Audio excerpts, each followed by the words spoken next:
The clatter of the diner paused at table 4 as a young man, sporting a smirk and a designer hoodie, gestured with his fork towards Sarah. "Whoa, check out those battle wounds," he chuckled, nudging his friend. His gaze lingered on the intricate patterns that snaked up her forearm, barely concealed by her rolled-up uniform sleeve. The coffee pot in Sarah's hand wavered, a single drip splashing onto the checkered tablecloth. A low growl rumbled from the corner booth. "Boy!" A voice, gravelly and deliberate, cut through the din. It belonged to an older man, his face etched with stories, who hadn't spoken since he'd sat down with his 2 companions. "You're about to learn that some marks aren't for mockery." In less than a minute, the smirk on the young man's face would contort into something akin to horror.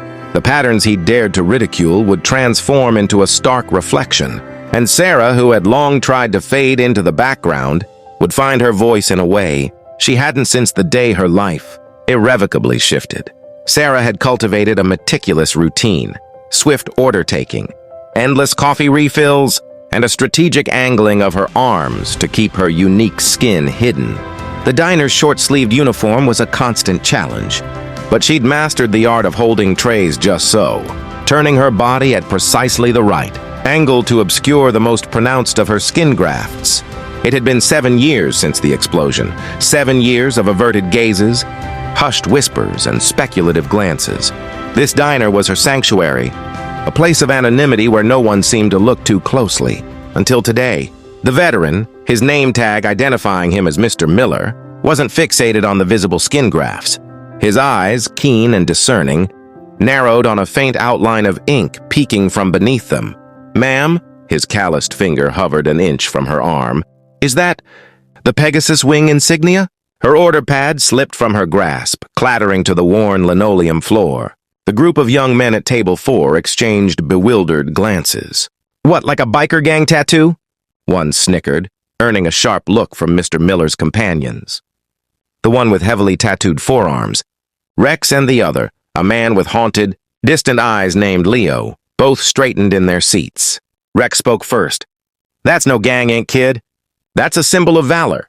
Leo's coffee cup landed on its saucer with a sharp clink. "Angel," the name, whispered with a reverence that vibrated through the air, punched through Sarah's chest. Her fingers instinctively tugged at the edge of her sleeve, attempting to pull it further down. Part 2, the echo of courage. Mr. Miller slowly rose from his seat, unfolding to his full, imposing height. When he spoke, his voice resonated through the hushed diner. "These young fools think they're laughing at scars," he declared, tapping his own forearm where Mr. Miller slowly rose from his seat, unfolding to his full, imposing height. When he spoke, his voice resonated through the hushed diner. "These young fools think they're laughing at scars," he declared, tapping his own forearm where faded, intricate designs were visible beneath old burns.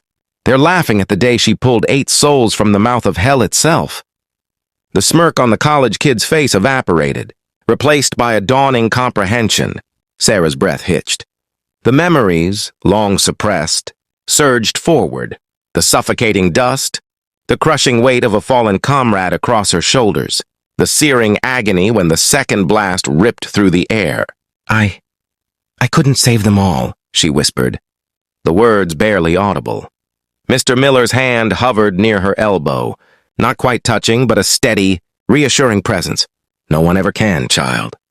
The diner collectively held its breath as Sarah, with a newfound resolve, slowly pushed her sleeve all the way up. The full extent of the tattoo was now visible, the iconic Pegasus wing insignia, the entwined serpent and caduceus of a combat medic, and the precise date of the mission inked beneath it. Leo exhaled sharply, a ragged sound. "Good God, you're the Angel of Kandahar from the reports!" The color drained from the college kid's face. We had no idea." Rex leaned forward, his voice low and firm. "Well, now you do." Sarah was refilling Mr. Miller's coffee when the group of young men quietly departed. Their untouched meals were paid in full, a crisp $100 bill left under the receipt. As they walked past, Leo caught her eye. "They'll remember today longer than you will." Sarah looked down at her forearm, tracing the lines of her skin grafts and the defiant ink beneath them. She didn't hide them. She simply acknowledged their presence. "Maybe," she murmured, a faint, almost imperceptible smile touching her lips. "Maybe I will too." Outside, the midday sun glinted off cars in the parking lot. For the first time in years, the light felt warm, not exposing.